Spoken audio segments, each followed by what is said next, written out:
Most people assume their super automatically goes to the right person when they die. It doesn't always. And even when it does, the tax your beneficiaries pay can be significant and is largely avoidable with the right structure in place. So let me walk you through who actually gets your super, how it's taxed, and what you can do about it now. The reason this matters is pretty simple. Super doesn't form part of your estate in the same way your house or bank account does. And that means your will doesn't necessarily control where it goes. What I often see with clients is that they've put a lot of effort into their will, but haven't given the same attention to their super. It's easy to overlook, and that's where things can go wrong. So let's start with the first question. Who actually gets your super? When you pass away, your super fund holds the decision initially, not your will. They'll look at whether you've made a valid nomination. That's usually called a binding death benefit nomination. If it's valid and current, the fund is generally required to follow it. If it's not, the fund has discretion. Worth noting here, different funds offer different types of nominations. Some are lapsing, which means they expire after a set period. Some funds offer non-lapsing binding nominations which remain in place indefinitely. It's worth checking what your fund actually provides and making sure whatever nomination you have is still doing what you intend. And if there's no valid nomination, the fund has discretion to decide.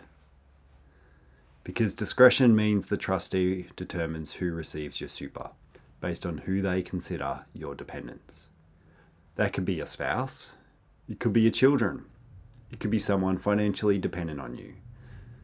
But it may not align with what you actually intended. And this part is important. A lot of people assume listing someone informally or mention it in their will is enough. It's not. Your super sits outside that structure. It needs its own instructions. Now the second part, and this is the one most people completely miss, is tax. Because even if your super goes to the right person, the tax outcome can be very different depending on who that person is. Broadly speaking, the system splits people into two groups: tax dependents and non-tax dependents. A tax dependent is generally a spouse or a child under 18. An adult child can also qualify as a tax dependent if they were financially dependent on you at the time of death, or if they have a permanent disability. But an adult child who is financially independent is generally a non-tax dependent. Now, here's why that matters. If your super goes to a tax dependent, like your spouse, it's generally received tax-free. But if it goes to a non-tax dependent, like an adult child who is financially independent, tax can apply on the taxable component.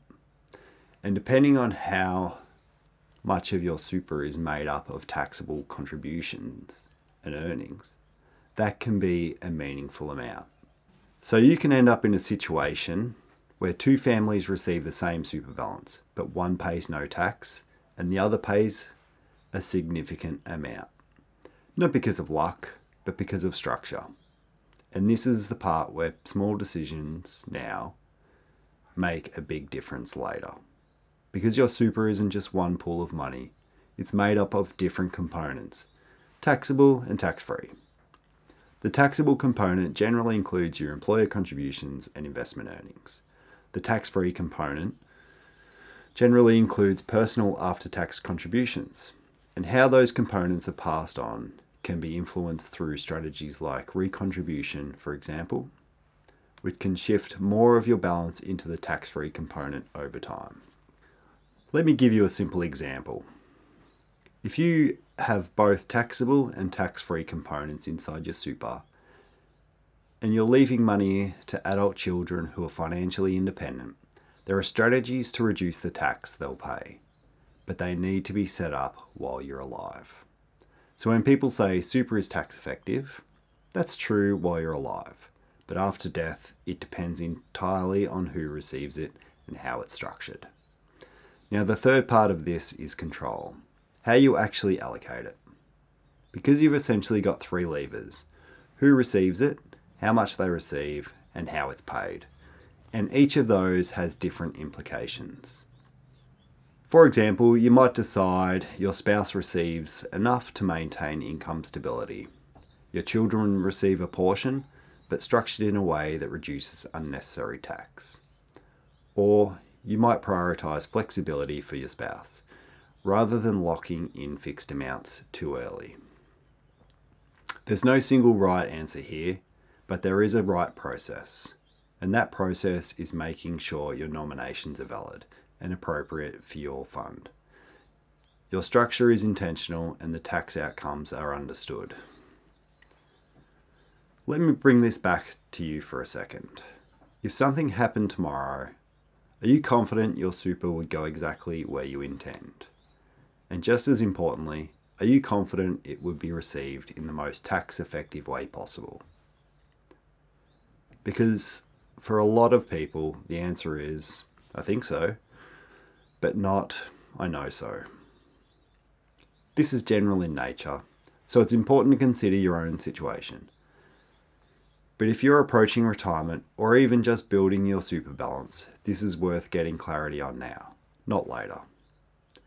If you want to implement this properly, I help Australians structure this every day. Details are below.